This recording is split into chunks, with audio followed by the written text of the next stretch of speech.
अंतस प्रणाम। मैं स्मिता श्रीवास्तव आप सभी का बहुत बहुत स्वागत करती हूँ। आज की कार्यक्रम भारत महान का विश्व को अवदान और भारतीय दर्शन और भारतीय वाङ्मय की जब जब चर्चा होती है तो यहाँ पे भगवत गीता के बिना ये चर्चा संभव ही नहीं है, क्योंकि ये हमारे मूल अवधारणाओं में, मूल ग्रंथों में लिया जाता है और यहाँ की सभ्यता और संस्कृति इसी के इर्द गिर्द हमारे विचार चलते रहते हैं। और एक बहुत लंबे समय से हम इस विषय पे लेकर के बातचीत भी कर रहे हैं और बहुत सारे ज्ञान का लाभ अभी तक हमें मिल चुका है, लेकिन अभी भी कितना भी कुछ कह लिया जाए, कुछ ना कुछ शेष रह जाता है और उस शेष को पूरा करने के लिए हर बार हमारे साथ विशेष तौर पे उपस्थित रहते हैं डॉक्टर रमेश चंद्र कृष्ण जी। एक बार फिर हम लोग गीता के विषय में, गीता दर्शन का लाभ पाएंगे और चूंकि 23 तारीख को गीता जयंती भी है, इसलिए तेईस तेईस तारीख जी, तो 23 तारीख चलिए को 23 तारीख को जी, 23। तो हम लोग अब इस कार्यक्रम को शुरू करते हैं। बहुत ही आदर के साथ स्वागत करते हैं डॉक्टर रमेश चंद्र कृष्ण जी का, गुरु जी का। सादर प्रणाम गुरु जी। जय श्री कृष्ण। जय जय। ओ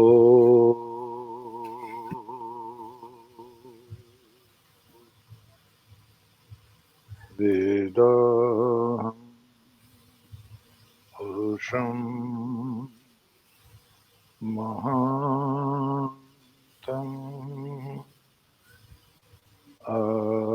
आदित्यवर्णं तमसः परस्तास्तमेव विद्वा मृत्युमे नान्या पन्थ विद्यते। ॐ शान्ति शान्ति शान्ति। स्नेहमयी बहन स्मिता जी, धर्म प्रेमी महानुभाव, माताओं बहनों प्यारे बच्चों, श्रीमद् भगवद गीता की जयंती है। मोक्षदा एकादशी पड़ेगी 23 दिसंबर को, शनिवार को।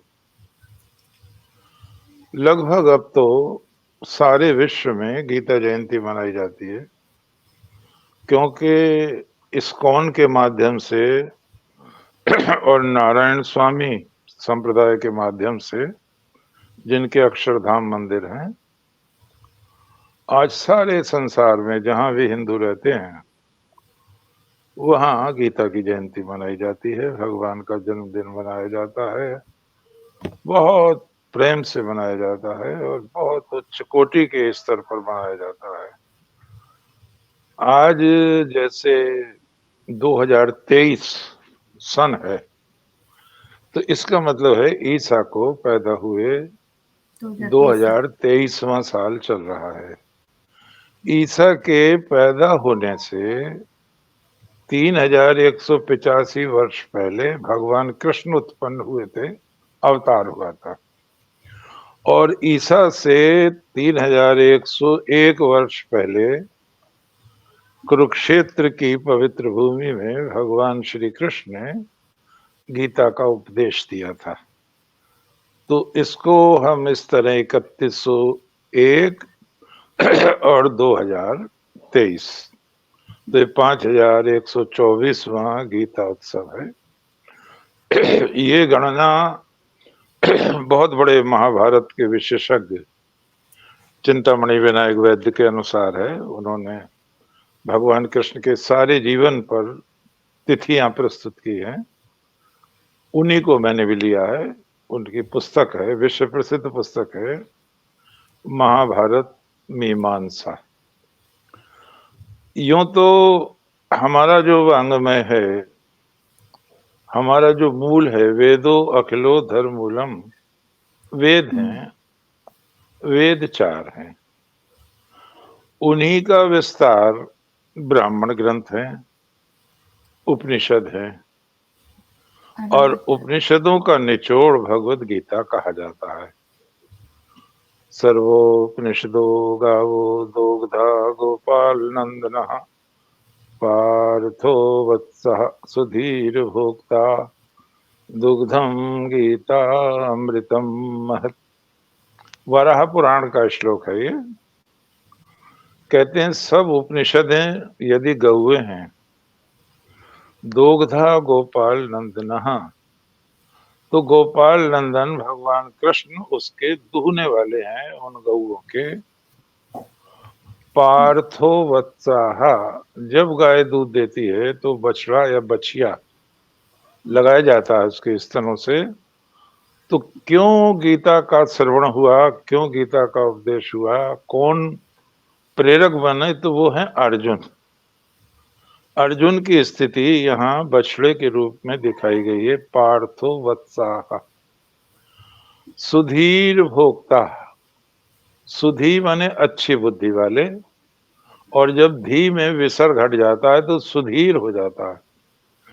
अच्छी बुद्धि वाले जो भी स्त्री पुरुष बच्चे सन्यासी गृहस्थ जो भी हैं प्राणी मात्र, वो दुग्धम गीता अमृतम महत, इस गीता रूपी दुग्ध अमृत के पान के अधिकारी हैं। बहुत बड़े मनीषी डॉक्टर वासुदेव कृष्ण अग्रवाल जी कहते हैं, इस देश के मनीषी किसी ग्रंथ की प्रशंसा में इससे अधिक क्या कह सकते थे। अर्थात सभी कुछ कह दिया, यहां तक कह दिया कि गीता के बाद किसी ग्रंथ की आवश्यकता ही नहीं है। सारे ग्रंथों का निचोड़ है। एक बहुत बड़े आर्य समाजी विद्वान हुए हैं, क्रांतिकारी भी थे वो, भाई परमानंद जी। उन्होंने कहा है, अगर हमारे सारे ग्रंथ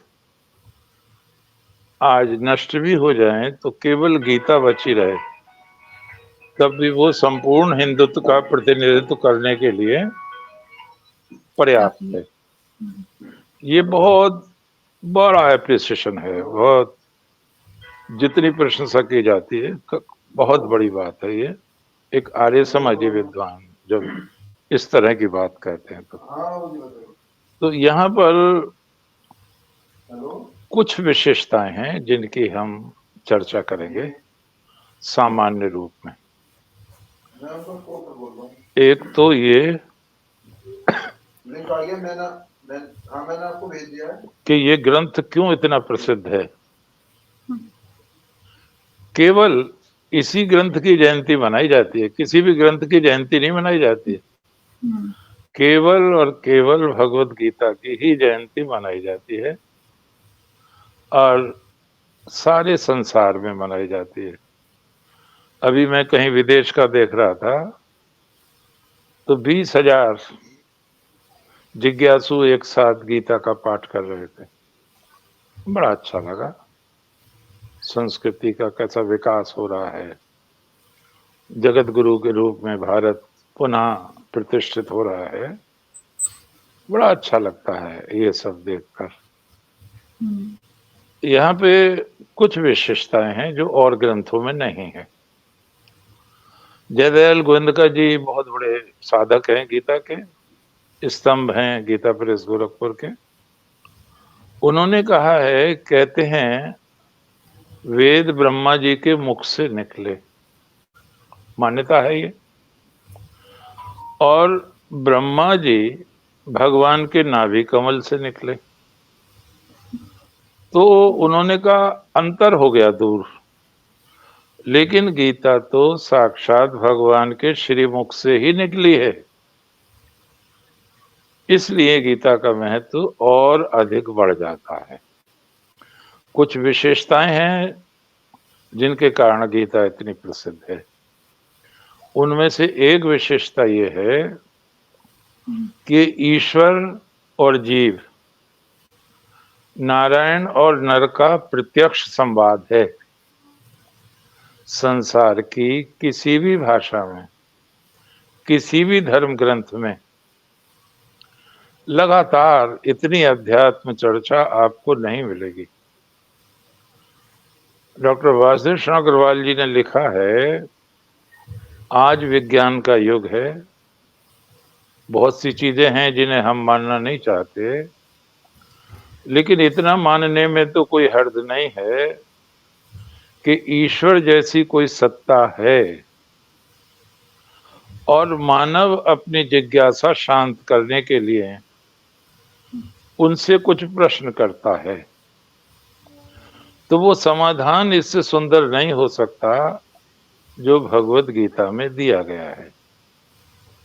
अर्थात नर और नारायण आमने सामने हैं। बहनों और भाइयों, गीता की एक और विशेषता है जो आपको अन्यत्र नहीं मिलेगी।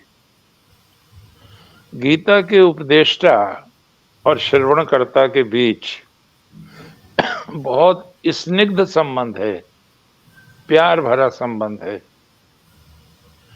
वो गुरु शिष्य भी हैं, ममेरे पुपेरे भाई भी हैं, परस्पर वो मित्र भी हैं, समान गुणशील धर्म वाले भी व्यक्ति हैं।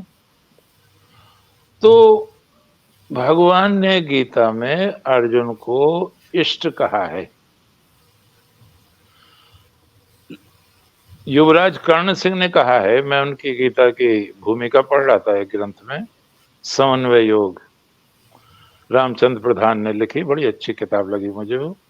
तो उसमें उन्होंने लिखा है, इसमें गुरु शिष्य का वो भेद नहीं है, वो अंतर नहीं है, इसमें जुड़ाव है, इसमें मित्रता का भाव है।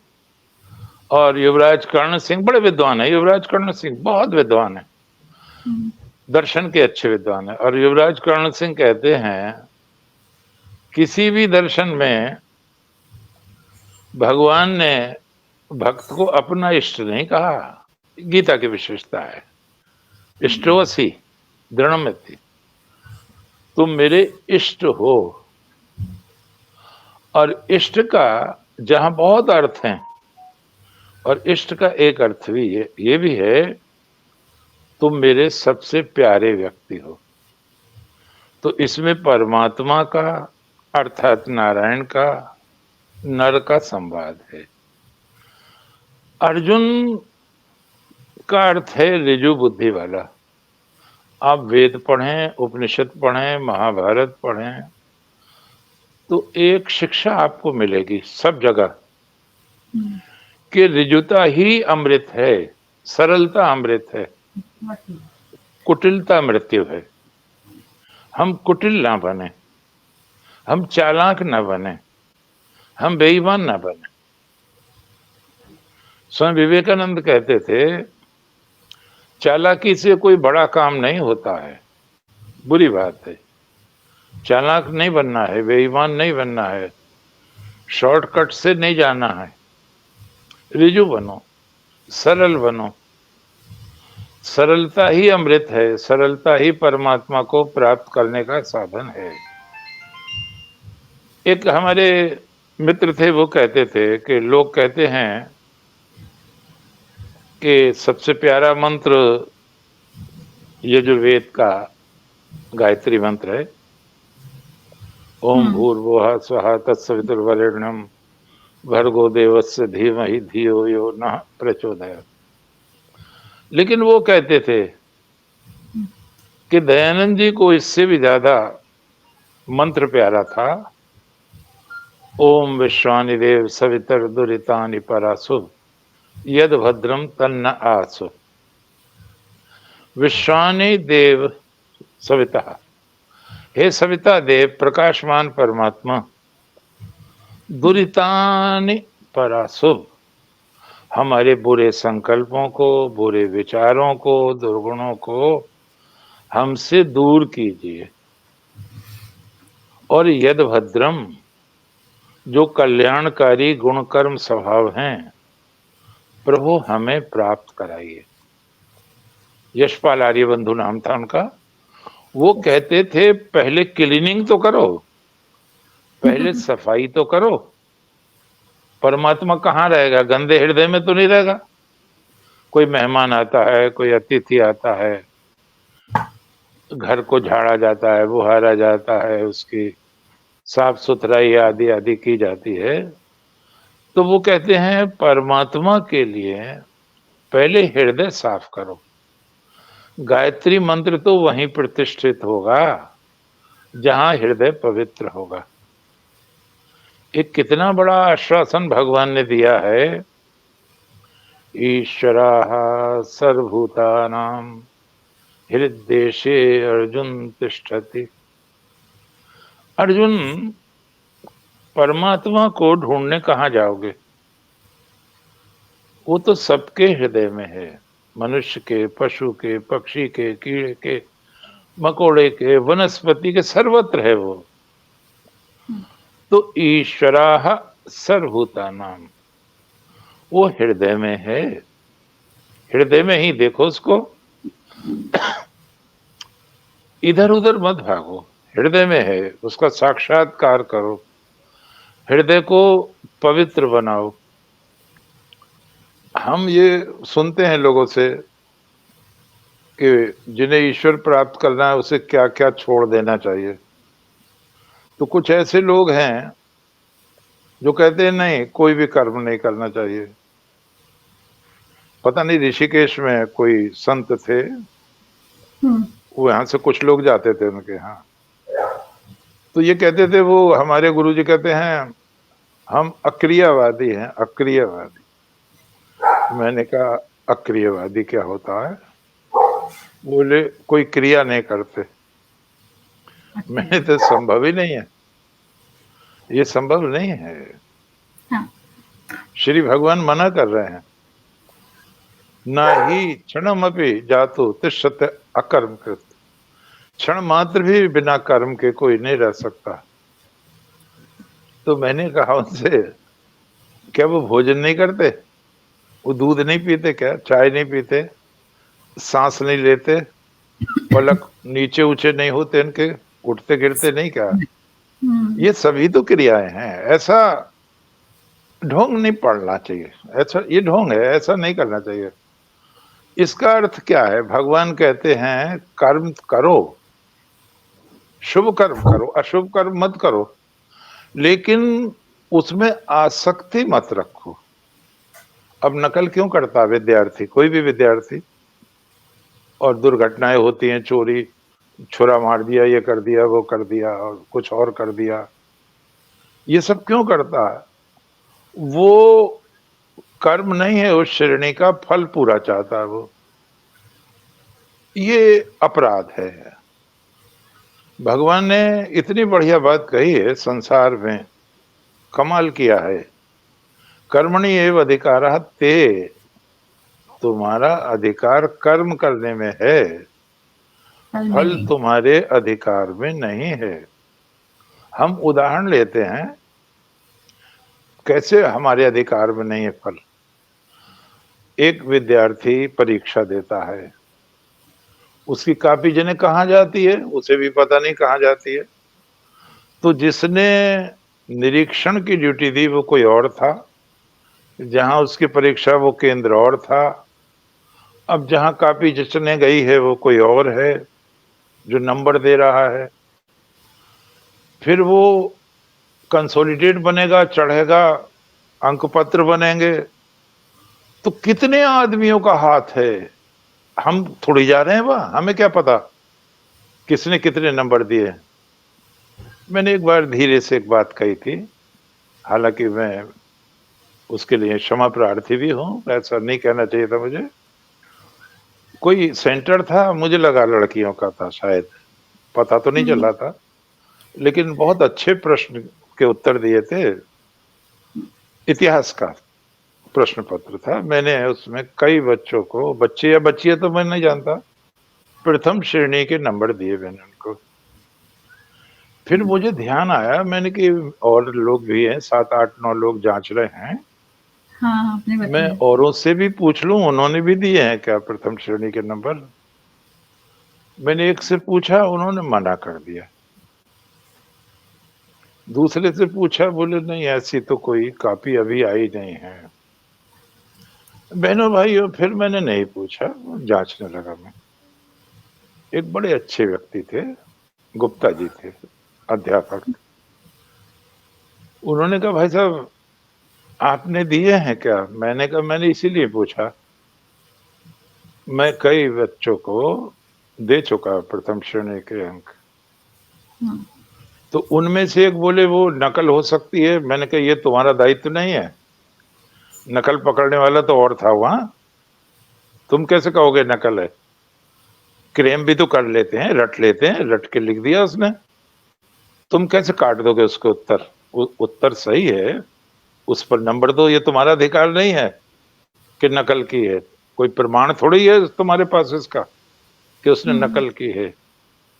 फिर बोले कोई सेंटर अच्छा हो आ गया होगा। मैंने कहा हाँ, ये बात आपकी सही है, सेंटर अच्छा आ गया होगा। नहीं, एक और भी बात हो सकती है। तो वो देखने लगे 2-3 लोग, बोले क्या? मैंने कहा जब मैं पढ़ता था हम्म, तो मैं 3 बार फर्स्ट क्लास आया हूँ, तो मैं पहचान लेता हूँ फर्स्ट क्लास को। अब जो हमेशा थर्ड डिवीजन पास हुआ होगा तो वो पहचान नहीं पाता होगा।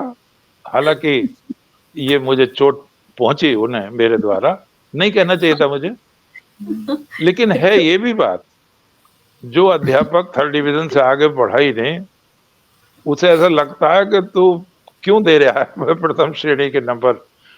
नहीं, अब तो आने लगा लिखा हुआ, संकोच ना करें, अच्छा लिखा है, अच्छे अंक दीजिए।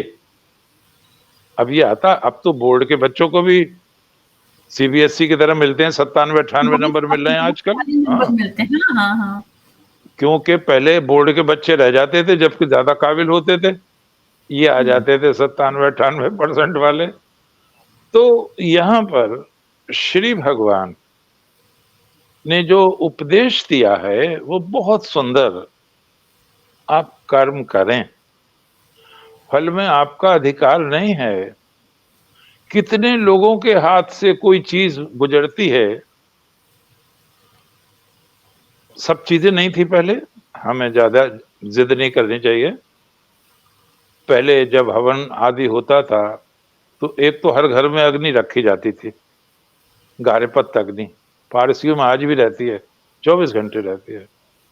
और अन्यथा वो उत्पन्न की जाती थी अरणी से रगड़ के। तो एक माचिस जैसी चीज नहीं थी। अब हम माचिस देखते हैं, आप सो रहे हैं, मच्छर काट रहे हैं, तो वो अगरबत्ती जला लो जहरीली वाली, तो आपने निकाली वहां जो तिल्ली जलाई और वो जल गई। लेकिन पहले तो नहीं था ऐसा, पहले बड़ी रगड़ करनी पड़ती थी अग्नि जलाने के लिए। लेकिन आपने जो बत्ती जलाई जो माचिस है आपके पास, किस जंगल में वो लकड़ी पैदा हुई थी, कहाँ उसको खरादा गया था, कहाँ उसकी तीलियां बनी थी, कहाँ उस पे मसाला चढ़ा था, कहाँ उसका पैकिंग हुआ था, कहाँ वो आप पर आई है। तो हजारों हाथों में होकर निकलता है फल, इसलिए हमें उसके प्रति दुराग्रह नहीं करना चाहिए। फल हमारे हाथ में नहीं है, इतना भगवान का आश्वासन जरूर है, कोई निराश ना हो। ना ही कल्याणकृत कश्चित दुर्गतिम तात गच्छति। हे अर्जुन, शुभ कर्म करने वाले का कभी विनाश नहीं होता, दुर्गति नहीं होती, ये मेरा आश्वासन है। ये भगवान का बहुत बड़ा आश्वासन है। अर्जुन ने श्री भगवान से एक बात पूछी और बड़े काम की पूछी। बोले जब आप सर्वत्र हैं और सारी जिंदगी लगा रहे हैं लोग आपको देखने में, पाने में, तो मैं ये जानना चाहता हूं आपसे कि जिन ऋषियों का पतन हुआ है, बड़े ऋषि हैं, नाम न लें किन्हीं का, ऐसे बहुत ऋषि हैं जिनका पतन हुआ है, तो क्या उन्हें साक्षात्कार नहीं हुआ था आपका?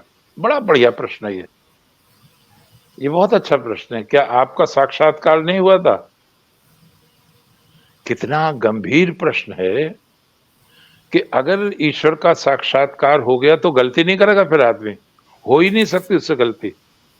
बुद्धि मेधा में बदल जाएगी, मेधा पवित्र हो जाती है, फिर वो पाप नहीं कर सकता।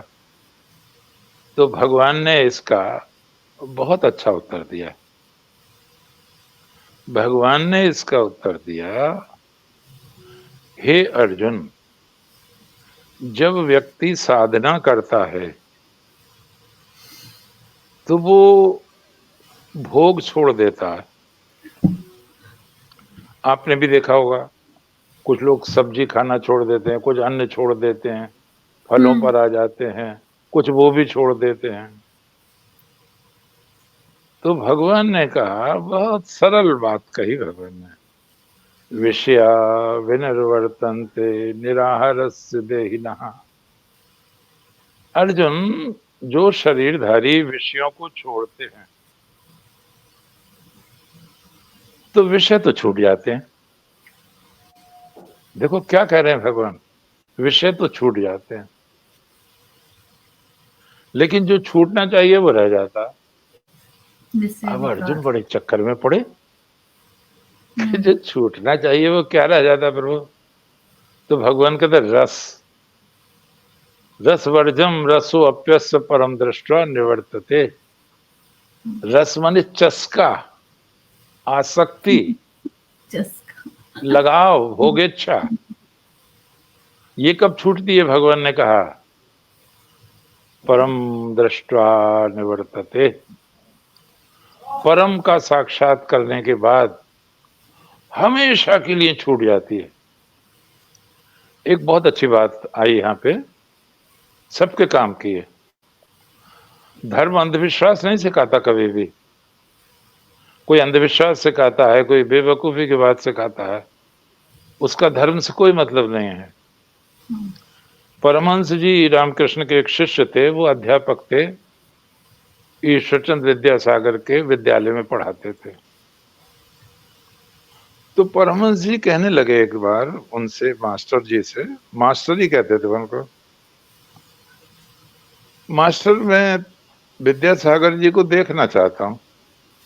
अब ये बड़ी विचित्र बात है, लोग तो परमहंस जी के दर्शन करने आते थे, परमहंस जी थोड़ी जाते थे किसी के दर्शन करने। अब अध्यापक भी बड़े चक्कर में पड़े कि क्यों दर्शन करना चाहते हैं। अब वो कुछ कह भी नहीं सके परमहंस जी से। बात एक और है, उसे कम लोग जानते हैं, और मैं क्षमा चाहते हुए कहता हूं, मैं कोई बहुत बड़ा ज्ञानी नहीं हूं। ईश्वरचंद विद्यासागर की को साधुओं में विश्वास नहीं था, साधु संतों में उनका विश्वास नहीं था, और यहां तक कि कुछ लोग उनको नास्तिक भी कहते थे, ईश्वर की चर्चा भी ज्यादा पसंद नहीं करते थे। थे बहुत बड़े आदमी, बहुत बड़े आदमी थे, संस्कृति के बहुत सहस्त्र कमल थे वो, लेकिन ये भी एक पहलू था उनका। तो जब मास्टर ने कहा कि वो परमहंस जी आपसे मिलना चाहते हैं, तो विद्यासागर जी थे, सैकड़ों लोग मिलते थे रोजाना, और वो सबका काम करते थे, बहुत परोपकार करते थे। तो विद्यासागर जी ने कहा क्यों मिलना चाहते हैं? अब क्या जवाब दें मास्टर साहब? तो जब चुप हुए तो बोले उन्होंने कहा है। तो फिर कहा उन्होंने, विद्यासागर जी ने, कैसे रहते हैं, कैसे कपड़े पहनते हैं, कैसे खाते हैं। उन्होंने बताया सादा रहते हैं, स्लीपर पहनते हैं पैरों में, धोती कुर्ता पहनते हैं। अच्छा अच्छा, तो किसी रविवार को ले आना। अब बड़ी अच्छी बात हो गई। अध्यापक जी ने कहा परमहंस जी से कि विद्यासागर जी ने स्वीकृति दे दी है कि किसी रविवार को ले आना। आए परमहंस जी, बड़ा स्वागत किया विद्यासागर जी ने, बहुत स्वागत किया। परमहंस जी बात करते ही करते समाधिस्थ हो जाते थे, तो बाहर का संवाद छूट जाता था। वो कोई चर्चा कर रहे थे, फिर उनका ध्यान लग गया, हम्म, जब दोबारा चर्चा उन्होंने प्रारंभ की हम्म, तो धीरे धीरे कहा परमहंस जी ने, और सब लोग ध्यान से सुने जो इसको प्रवचन को सुन रहे हैं, ये मनन करने की बात है, ध्यान करने की बात है। परमहंस जी ने कहा संसार की सारी चीजें झूठी हो गई हैं। अब विद्यासागर तो विद्या के सागर हैं, भले ही वो परमहंस हैं लेकिन ये भी तो विद्या के सागर हैं। दो बड़ी विभूतियां आमने सामने। हम्म, परमहंस जी कह रहे हैं सारी चीजें झूठी हो गई हैं, केवल ब्रह्म ही झूठा होने से बचा हुआ है। अब विद्वान तार्किक होता है, उन्होंने तर्क किया विद्यासागर जी ने कि जब सारी चीजें झूठी हो गई हैं तो ब्रह्म कैसे रहे? तो ब्रह्म कैसे झूठा नहीं हुआ। हम्म, कितना सरल उत्तर है परमहंस जी का। लोगों को परमहंस जी को पढ़ना चाहिए थे, बड़ा आनंद आएगा। परमहंस जी ने कहा विद्यासागर जी, चीजें मुंह से झूठी होती है ना, मैंने खा के छोड़ दिया वो झूठी हो गई, आप नहीं खाएंगे उसको। चीजें मुंह से झूठी होती हैं। विद्यासागर जी बोले हाँ। आपका प्रश्न है ब्रह्म झूठा होने से कैसे रह गया। वो ऐसे रह गया जब ब्रह्म का साक्षात्कार हो जाता है तो मुंह बंद हो जाता है, कोई नहीं कह सकता, कुछ भी नहीं कह सकता। अविगत गति कछ कहत न आवे, ज्यों गूंगई मीठे फल को रस अंतर्गति भावे, परम स्वाद सब ही जो निरंतर अमित तोष उपजावे। अविगत गति कुछ कहत न आवत, सब भांत अगम विचारहि, ताते सूर सगुन लीला पद गावे। तो वो जो ब्रह्म है उसका वर्णन नहीं किया जा सकता। उपनिषदों में भी है, वाणी लौट आती है, कोई उसका वर्णन नहीं कर सकता। तो जब उसका वर्णन ही नहीं कर सकता तो झूठा भी नहीं हुआ। ओहो, विद्यासागर जी के मुख से निकला, आज मुझे एक नए सत्य की प्राप्ति हुई। अब ईश्वर से मिलना, जैसे ईश्वर के साक्षात्कार हो गए, ये गुण उसमें होता है, हर एक में नहीं हो सकता। कितना बड़ा विद्वान, और अपने ही तर्क से वो निरुत्तर हो गए। फिर परमहंस जी ने धीरे से कहा, एक दिन, फिर कई बार मुलाकात हुई। परमहंस जी ने तो देख लिया विद्यासागर जी को, शिष्यों ने नहीं देखा, क्योंकि शिष्यों के मुंह परमहंस जी की तरफ थे। परमहंस जी के मुख से न कहा, अरे देखो नदी देखे, नाले देखे, ताल तलैये देखे, सागर चला रहा है, सागर चला रहा है। अब विद्यासागर सागर थे वो, सागर चला रहा है। तो विद्यासागर जी समझ गए कि कहाँ गुरु जी ने कहाँ मेरा एक ऊंचे दर्जे का हास्य किया मेरे साथ। तो उन्होंने भी बहुत अच्छा जवाब दिया बहनों भाइयों। हाँ, उन्होंने कहा सागर के अंदर मोती होते हैं और मोती बहुत गहरे में होते हैं, और हंस ही मोती चुग सकता है और ढूंढ सकता है। अगर अच्छा, सागर के पास हंस ना आए तो सागर को स्वयं हंस के पास जाना चाहिए। क्या बात है! कितना वाह! बढ़िया, क्या बहुत बढ़िया, सुंदर। क्या बढ़िया बात कही। मुझे बड़ा हुँ, आनंद आया जब मैंने ये बात पढ़ी। फिर हुँ, परमहंस जी ने धीरे धीरे कहा, हुँ, देखो, वो जानते थे, समझ गए थे कि हुँ, विद्यासागर जी का ईश्वर में विश्वास ज्यादा नहीं है। देखो, ईश्वर तो सब में है, निश्चित रूप से। समान रूप से है, लेकिन उसकी प्रतीति कम और अधिक होती है। अब विद्यासागर जी ने कहा जब वो समान रूप से है तो प्रतीति उसकी आभास उसका प्रत्यक्षीकरण कम अधिक क्यों होता है? परमहंस जी ने कहा हृदय की पवित्रता के अनुसार कम और अधिक होता है।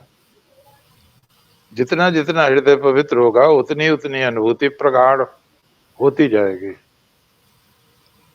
विद्यासागर जी बोले ये बात मुझे जमी नहीं। ठीक कह दिया उन्होंने, मन की बात कह दी उन्होंने। परमहंस जी बोले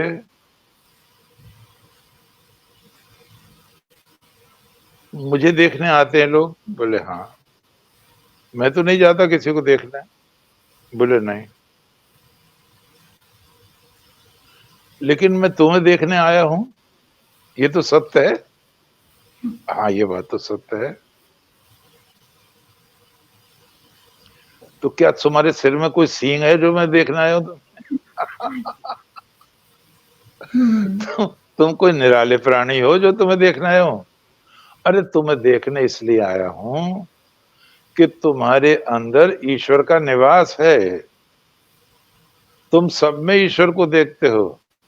विधवाओं की मदद करते हो, बच्चों की फीस देते हो, पुस्तकें देखते हो, कोई सड़क पे घायल मिलता है उसे घर ले आते हो, उसकी चिकित्सा कराते हो। हजारों लाखों बच्चे पढ़ा दिए तुमने। अरे तुम धरती पर देवता हो भाई, इसीलिए तो तुम्हें देखना है। कोई तुम्हारे सिर में सींग है इसलिए देखना है। तो परमात्मा की कृपा अनेक रूपों में रहती है। कभी कभी तो अगर मैं ये कहूं तो मुझे क्षमा किया जाएगा, कभी कभी नास्तिकों में अधिक होती है, उनमें दया ज्यादा होती है, कृपा जी ज्यादा हाँ, होती है, करुणा मैं ज्यादा होती है। और एक बगला भगत है, इनमें दिखावा ज्यादा होता है। काम तो कम है, दिखावा अधिक है। तो श्री भगवान ने बहुत सधा हुआ उत्तर दिया, हे अर्जुन, मनुष्य जब तक भटकता रहेगा, जब तक पतित होता रहेगा, गिरने की संभावना रहेगी, जब तक के उसको परम सत्य का साक्षात्कार न हो जाए, जो रसों का रस है, रसो वही सह, परमात्मा को रस कहा गया है दर्शन में। तो उस रस के बाद सारे रस नीरस हो जाते हैं, फिर किसी रस की भी अपेक्षा नहीं रहती है। अर्जुन ने एक बहुत बढ़िया प्रश्न किया भगवान से। अर्जुन ने भगवान से ये प्रश्न किया कि मैं ये जानना चाहता हूं कि मनुष्य पाप क्यों करता है और चाहता नहीं। देखो दोनों सवाल हैं। मनुष्य पाप का कौन चाहता है तो गले में जूतों की माला पड़े, मतलब गधे पे सवारी निकाली जाए, लेकिन ऐसा करते भी हैं, फिर हो भी जाता है ऐसा। तो अथ केन प्रयुक्तो अयम पापम चरति पुरुषः अनिच्छिन्नपि वार्ष्णेय बलादिव नियोजिताः। हे प्रभु, किससे प्रेरित होकर मनुष्य पाप कर्म करता है? अनिच्छिन्न भी, न चाहते हुए भी। वो कौन सी शक्ति है जो उससे पाप करा लेती है? क्या प्रश्न है बहनों भाइयों, ये प्रश्न कभी पुराना नहीं पड़ेगा, हमेशा नवीन रहेगा, और इसका उत्तर भी हमेशा नवीन रहेगा। भगवान ही इसका उत्तर दे सकते हैं, मनुष्य के बस का उत्तर देना नहीं है इसका। भगवान ने बहुत प्यारा उत्तर दिया। कामेश क्रोधेश रजोगुण समुद्भवाः महाशनो महापाप्मा विद्यनम इह वैरिणम। हे अर्जुन, काम और क्रोध और नहीं कहा भगवान ने, ये भी ध्यान रखने की चीज है। चूंकि शैल वर्मा होंगी तो पकड़ लेंगे कि गुरुजी गलत बोल गए। ये काम और क्रोध नहीं कहा भगवान ने, बल्कि ये कहा काम ही क्रोध ही एक ही चीज है। एक सिक्का है, इधर से सन है, उधर से मूरत है, इधर से काम है और दूसरी तरफ से वो ही क्रोध है। काम की परिणति क्रोध में होगी। तो भगवान ने कहा कामेश क्रोधेश, शैल वर्मा जी को प्रणाम है, तो वो कहते हैं भगवान कि काम ही क्रोध ही, कामेश क्रोधेश ये पाप कराता है, रजोगुण समुद्भवा। और इसकी प्रक्रिया कहां से प्रारंभ होती है? रजोगुण से। ये रजोगुण की संतान है, जिनको पाप से निवृत्ति चाहिए उन्हें तमोगुण रजोगुण पर नियंत्रण करना चाहिए, इनसे आगे बढ़ना चाहिए। अब प्रश्न हुआ कि रजोगुण, देखो वेद में क्या कहते हैं, जीवेम श्रद्धा शतम, पश्येम श्रद्धा शतम, प्रभाम श्रद्धा शतम, अदीना श्याम श्रद्धा शतम, भूयश्च श्रद्धा शतात। प्रभु 100 वर्ष तो जिए हैं, लेकिन शुभ दृश्य देखते हुए जिए। 100 वर्ष तो जिए हैं, अच्छे वचन बोलते हुए जिए। और कमाल की बात कही है, अदीना श्याम शरदा शतम, 100 शरद ऋतु तो जिए हैं, लेकिन हाथ फैला के ना जिए। बच्चों ने धक्का दे दिया, वृद्धाश्रम चले गए, लोग कहें कल तो बड़ा मालदार था, आज इसे धोखा दे दिया। ऐसा ना हो। अदीना श्याम शरदा, कितनी कितनी बारीकी बात है, कितना ध्यान रखा है। और तब भगवान कहते हैं आप गंदे गाने सुनेंगे, गंदा साहित्य पढ़ेंगे, गंदे लोगों में बैठेंगे, तामसी भोजन करेंगे, तो तमोगुण भी बढ़ेगा और रजोगुण भी बढ़ेगा, और वो सत्वगुण को ढक लेगा। फिर जो तुम्हें प्रेरणाएं होंगी वो गलत काम करने की होंगी। इसलिए एक बहुत बड़ी बात कही छांदोग्य उपनिषद में, आहार शुद्ध हो, सत्व शुद्ध है।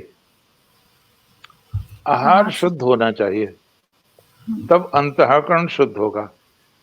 अंतःकरण शुद्ध होगा तो स्मृति ध्रुव होगी, स्मृति ध्रुव होगी तो परमात्मा का साक्षात्कार होता रहेगा, बंद नहीं होगा। अब बहनों बहुत बारीक बात आ गई, आहार। भगवान ने भी आहार पे बहुत जोर दिया है। सात्विक पुरुष का आहार कैसा होना चाहिए, रजोगुण का आहार कैसा होना चाहिए, रजोगुणी का, तमोगुणी का आहार कैसा होना चाहिए। और भगवान रामानुजाचार्य ने कहा है, जो आप भोजन खाते हैं, बनाते हैं, उसकी सामग्री कौन ला रहा है? आटा कौन ला रहा है, दाल कौन ला रहा है, किस घर से आ रही है, वो घर पवित्र भी है या नहीं, उनकी कमाई पवित्र भी है या नहीं। बौद्ध दर्शन में तो इसके लिए एक पूरा विधान है, सम्यक आजीविका। उसके यहां से भिक्षु भिक्षा नहीं लेगा जिसकी रोजी रोटी जीविका शुद्ध नहीं है। आजीविका शुद्ध होनी चाहिए। तो यहां भगवान रामानुजाचार्य कहते हैं, जो आप भोजन बनाएंगे खाएंगे वो अपवित्र हाथों से न छुआ हो, उसका ऑरा, उसका प्रभाव ना पड़ जाए उस पर। फिर धूल है, गंदगी है, ये सब से बचाना चाहिए। और बहुत कठिन है। हनुमान प्रसाद पोद्दार जी ने एक दृष्टांत दिया है अपने पुस्तक में, मनुष्य जीवन की सफलता में। एक भिक्षु था, उसका ध्यान लगना बंद हो गया अचानक। बहुत प्रयत्न किया, ध्यान नहीं लगा। उसके गुरु जंगल में रहते थे, वो उनके पास गया। गुरु ने कहा, अरे बेटा कैसे आए? बोले, गुरु जी कुछ दिन से ध्यान नहीं लग रहा है। तो उन्होंने कहा, तुम्हारा आहार अशुद्ध हो गया है, तुम जो आहार लेते हो, भिक्षा लेते हो, वो अशुद्ध हो गई है। तो बोले मैं तो बड़े अच्छे लोगों से भिक्षा लेता हूँ। तो कहते हैं गुरुजी ने एक चश्मा दिया, हनुमान प्रसाद पोद्दार जी ने लिखा, एक चश्मा दिया। बोले जिससे तुम भिक्षा मांगने जाओ तो ये चश्मा लगा के देखना उसे दूर से, तो असली रूप में परिवर्तित हो जाएगा वो। अब उन्होंने वो चश्मा लेके आ गए। अब उन्होंने जिन्हें बहुत अच्छा समझते थे देखा तो वो भेड़िए के रूप में बदल गए। और ये तौबा ये दृष्टांत है। कोई कसाई के रूप में बदल गया। अब वो बिना भिक्षा के ही रहे, और जब जा रहे थे तो शहर के अंत में एक व्यक्ति मिला उन्हें, जूते गांठ रहा था। उसने कहा महाराज आज आप उदास हैं, भिक्षा नहीं मिली क्या? हाँ बोले भिक्षा नहीं मिली, मैंने की नहीं, ली नहीं भिक्षा। तो बोले ये पूर्ण मुझे ही दे दो। उसने उनको दिया कोई सिक्का। उन्होंने उसके कुछ परमल चने लिए और खाए। तब ध्यान लगा उनको। तो भगवान रामानुजाचार्य कहते हैं कि जिन्हें ईश्वर की प्राप्ति करनी है उन्हें आहार बहुत शुद्ध रखना है। और भगवान शंकराचार्य ने इसको और सूक्ष्म कर दिया। आहार का मतलब आहरण, जो हम चीजें बाहर से अंदर लेते हैं। हम हवा लेते हैं, पानी लेते हैं, अन्न लेते हैं, ध्वनि लेते हैं, गाने सुनते हैं। तो जो भी चीज आप ग्रहण कर रहे हैं वो सब आहार है। अगर आप गलत बातें सुनेंगे, गलत साहित्य पढ़ेंगे, ये भी भोजन है, ये भी भोजन है। हाँ बिल्कुल है। आप गंदा दृश्य देख लें कोई, तो सोते समय वही आएगा, बार बार बार बार बार बार आएगा, सारी शांति भंग कर देगा। तो भगवान शंकराचार्य कहते हैं आहार शुद्ध होना चाहिए। थोड़ा सा आगे बढ़ाएं इसको। भगवान बैठे हैं, द्वारपाल ने कहा प्रभु आपसे मिलने आए हैं, एक संत मिलने आए हैं। भगवान ने कहा कौन है? तो वो बताता है, बड़ा आराम से बताता है। उन्होंने कहा शीस पगा न जगह तन में, प्रभु जाने को आही बसे कई ग्रामा। धोती फटी थी लटी दुपटी, अर पाए उपान की नहीं सामा। द्वार खड़ो दुज दुर्बल लिख देख रहो, चक्षु वसुधा विरामा। पूछत दीन दयाल को धाम, बतावत आपनो नाम सुदामा। भगवान ने तब नहीं ध्यान दिया जब उसने कहा सिर पे पगड़ी नहीं है, अंगरखा नहीं है, तब भी ध्यान नहीं दिया। धोती फटी है तब भी ध्यान नहीं दिया। दुपट्टा कमजोर है तब भी ध्यान नहीं दिया। पैरों में चप्पल जूता खड़ाऊ नहीं है तब भी ध्यान नहीं दिया। क्या अब कब क्या ध्यान दिया? जैसे नाम सुदामा। द्वार खड़ो द्विज, द्वि और जय दो शब्द हैं, दो अक्षर हैं इसमें। द्वि माने द्वारा, जय माने जन। जिसे ईश्वर की प्राप्ति करनी है उसे द्विज बनना पड़ेगा। उसे शरीर के स्तर से आत्मा के स्तर पर आना पड़ेगा। यह है दूसरा जन्म। गुरु जब धारण करता है शिष्य को, मां धारण करती है 9-10 महीने, फिर गुरु उसको गर्भ में धारण करता है, ज्ञान के गर्भ में धारण करता है, तब वो द्विज बनता है। दांत को भी द्विज कहते हैं। एक बार कच्चे आते हैं, दूसरे परमानेंट आते हैं, द्विज कहते हैं उसको। पक्षी को भी द्विज कहते हैं, अंडे के रूप में आता है, फिर अंडा फोड़ के निकलता है। तो जिसे ईश्वर की प्राप्ति करनी हो, बहनों भाइयों प्यारे बच्चों, उसे द्विज बनना चाहिए।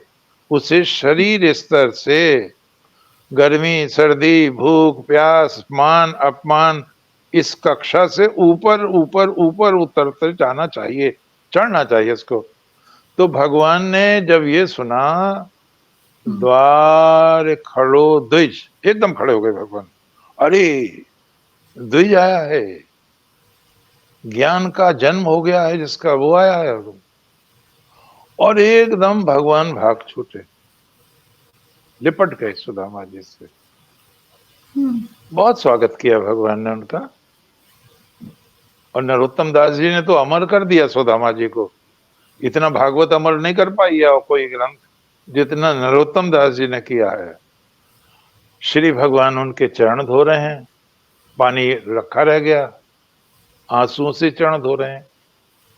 ऐसे बेहाल बेवाइन सो,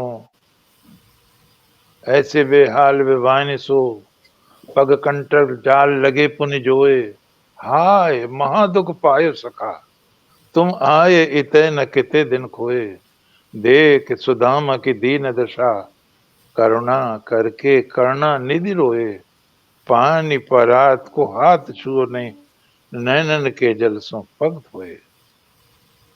सुदामा के पैर धुल रहे हैं और परमात्मा के आंसुओं से धुल रहे हैं। आप जरा कल्पना करो, अगर वो गंगा जल से भी धुलते तो इतने पवित्र नहीं होते, क्योंकि गंगा भगवान के चरणों से निकली है और आंसू तो आंख से निकले हैं। क्या सौभाग्य रहा होगा उस भक्त का, कितनी ऊंचाई तक उठा होगा भक्त, जो परमात्मा को अपने अश्रुओं से उसके चरण धोने पड़े। और फिर भगवान ने खूब खातिर की, कई दिन रोका उनको। अंतिम सवाल जो परमात्मा हमसे सबसे करेगा, देखो जो भी है, कोई बच्चा भी है आप में, कोई बड़ा भी है, जवान भी है, बूढ़ा भी है, और जिसका नंबर आने वाला है वो भी है, तो ये सवाल सबसे होगा। इस सवाल के लिए सबको तैयार रहना चाहिए। क्या सवाल है? जब वो बार बार कह रहे हैं मैं जाऊंगा मैं जाऊंगा मैं जाऊंगा, तो भगवान बोले अब तुम्हें रोकूंगा भी कब तक, जाना तो है ही तुम्हें, लेकिन ये बताओ तुम लाए क्या हो। अब बड़ी मुसीबत आ गई। सुदामा जी लाए तो थे लेकिन छिपा लिया। अरे जहां इतने मोहन भोग हैं, 36 प्रकार के व्यंजन हैं, मैं क्या चावल दिखाऊं यहाँ? बोले हम तो गरीब आदमी हैं प्रभु, हम क्या लाए। भगवान ने कहा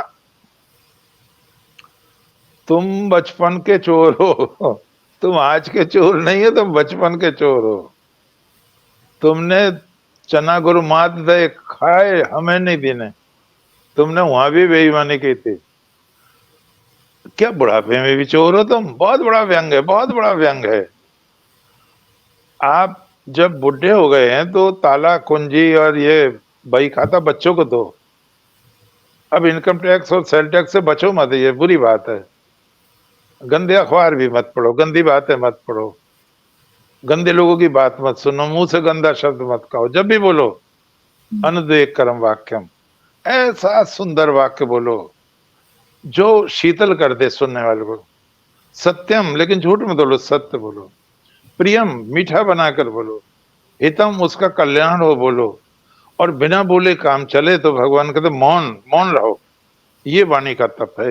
हर व्यक्ति को वाणी का तप करना चाहिए। तो श्री भगवान ने सुदामा से कहा लाए तो छिपा रहे हो। अब वो भगवान ने पोटली ढूंढ ली। अब वो पोटली थी कमजोर कपड़े की, वो फट गई। अब उसका माल बिखर गया सारा का सारा। तो भगवान ने हंस के कहा तैसे ही भाभी के तंदुल की ने, चोरी की बान में हो जो प्रवीण है। तो भगवान सावधान कर रहे हैं, बुढ़ापा संभालो, परमात्मा की यहाँ हाजिरी लगानी है। ये गड़बड़ सड़बड़ झूठ उठ अब मत बोलो, इसे मुक्ति पाओ, से हटाओ उसको, नहीं तो बंधन में पड़े रहोगे, मोक्ष नहीं होगा। तो वो जो चावल थे भगवान ने उनको अपनी ओर खींचा, एक एक चावल। अब वो सारे चावल खींचे, लोगों की समझ नहीं आया क्या बात है। फिर भगवान ने कहा उसे बुलाओ द्वारपाल को। द्वारपाल आया। तुमने धोती भी देखी, कपड़े देखे, जूते देखे, चप्पल देखे, पगड़ी देखी, अंगरखा देखा? बोले हाँ। तुमने इनके पुण्यों का संचय देखा क्या? बोला क्या है ये? चावल है प्रभु।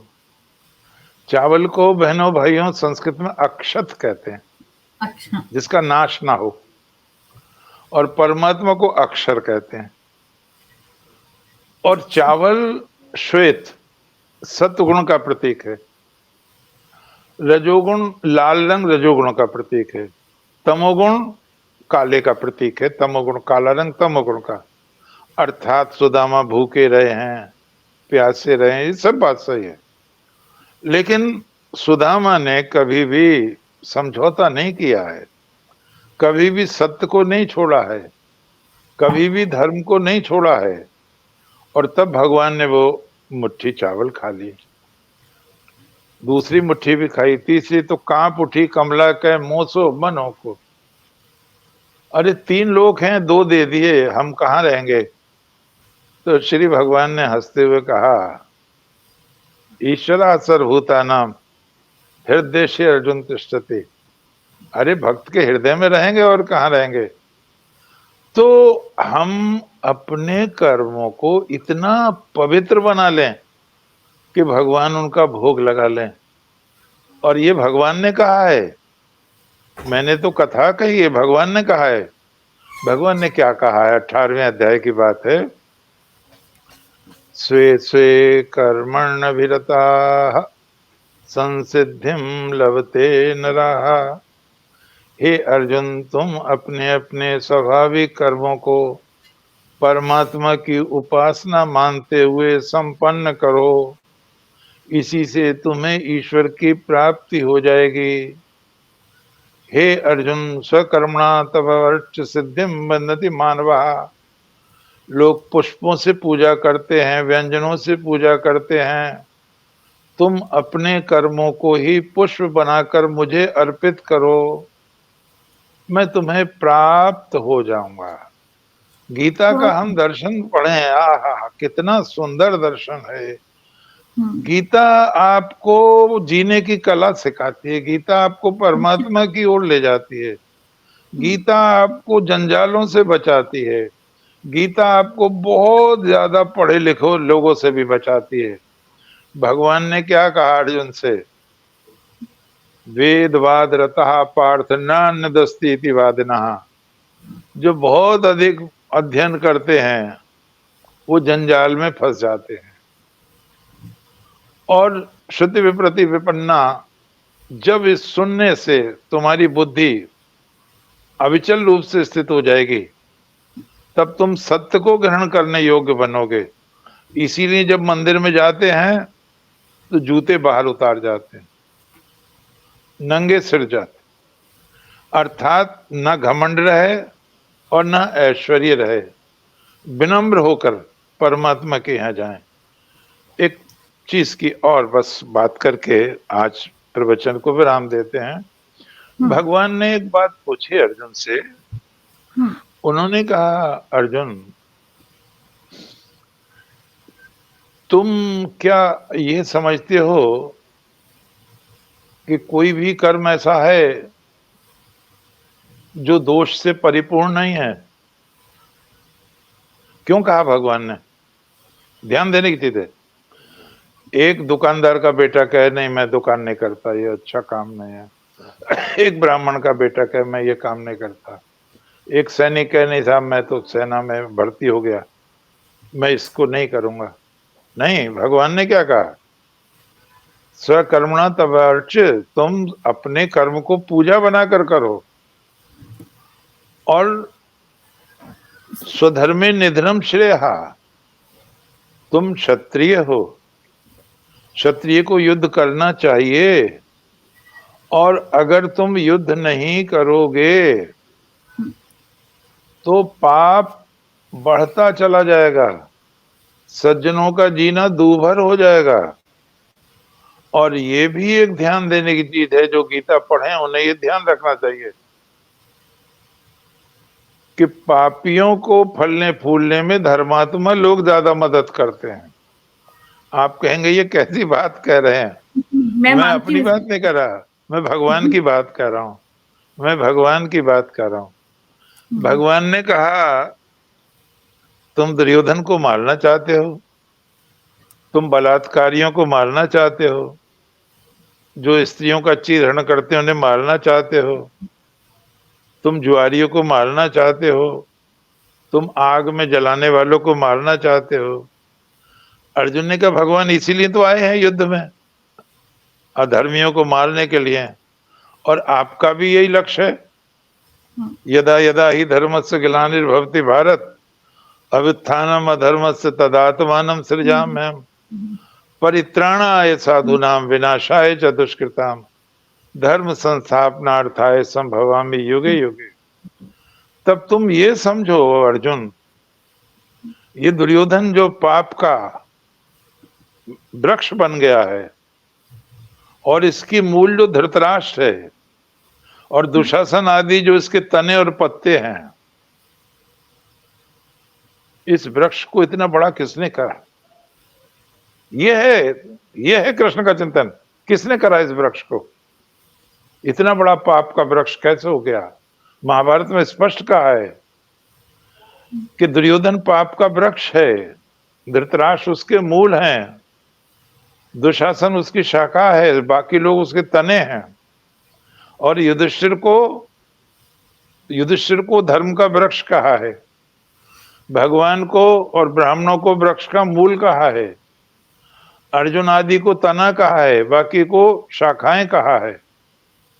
और तब भगवान ने कहा द्रोणम च भीष्मं च कर्णम तथान्यानपि योधवीरान् मया हतास्त्वं जहिमा व्यतिष्ठा युद्धस्य जेतासि रणे सपत्नान्। हे अर्जुन, भीष्म द्रोण नाम दिए भगवान ने, भीष्म द्रोण कर्ण, इनको मार दिया है। किसने मार दिया है? मैंने मार दिया है। मैंने का क्या अर्थ है बहनों भाइयों? धर्म ने मार दिया है। धर्मेव हतो हन्ति धर्मो रक्षति रक्षितः। जो धर्म को छोड़ देता है धर्म उसका नाश कर देता है, जो धर्म की रक्षा करता है धर्म उसकी रक्षा करता है। ये जो यहां तक बात बनी है ये इन भले आदमियों के कारण बनी है, इन्होंने विरोध नहीं किया। ये भीष्म और द्रोण अगर कहते हम युद्ध नहीं करेंगे तो कभी भी दुर्योधन की इतनी हिम्मत नहीं होती। कितने लोग मारे गए, कितना बड़ा कार्य हुआ। तो भगवान ने कहा है, यहाँ बंकिम चंद्र चट्टोपाध्याय जी ने लिखा है, बहुत सुंदर लिखा है, कि जब श्री भगवान ने बहुत विनय के साथ जरासंध से कहा तुमने 86 राजाओं को कैद कर रखा है, छोड़ दो इनको, ये पाप है। उसने कहा नहीं, मैं तो 14 की और तलाश में हूं, मैं बलि दूंगा इनकी। भगवान ने कहा नहीं नहीं, ऐसा नहीं सुना गया। भगवान परमात्मा है, वो खून नहीं पीता बच्चों का। और देखो जयद्रथ, जरासंध, हमारे कहने से तुम इन्हें छोड़ दो। अब वो भी ऐंठ गया, नहीं छोड़ो तो हम तुम्हें इतिहास के रंगमंच से हटा देंगे। और भगवान ने भीम से कुश्ती लड़ा के उसको रंगमंच से विदा कर दिया और 86 राजाओं को जीवन दान दे दिया। इसी तरह भगवान ने भौमासुर के चंगुल से हजारों निर्दोष बहन बेटियों की सुरक्षा की। तो हमें इस संसार में रहते हुए जिस राष्ट्र में हम उसका अन्न खाते हैं, उसका पानी पीते हैं, उसका हम पे कितना ऋण है, हम हमेशा यह ध्यान रखें। हम 3 ऋण पैदा हुए हैं, 3 ऋण लेकर। हम इन्हें बिना चुकाए नहीं जाएंगे और गए तो मुक्ति नहीं होगी। हम पर पितृ ऋण है, माता पिता की सेवा करें, विवाह करके संतान उत्पन्न करें, उनको गुरुकुल में भेजें। माँ बच्चे सी तंतुम गुरु कहते हैं, ये सिलसिला टूटना नहीं चाहिए। फिर हम गृहस्थ में आए, ब्रह्मचर्य के बाद गृहस्थ में आए, वहाँ काम और अर्थ की साधना करें।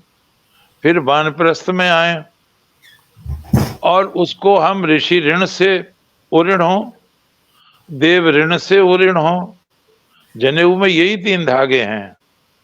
हम कर्तव्य से बंधे हुए हैं और अंतिम शब्द कहें, भगवान कहें चोर कौन है? अब कोई कह दे कुछ, अपने को तो चोर कोई नहीं कहेगा, लेकिन भगवान को अधिकार है चोर कहने का।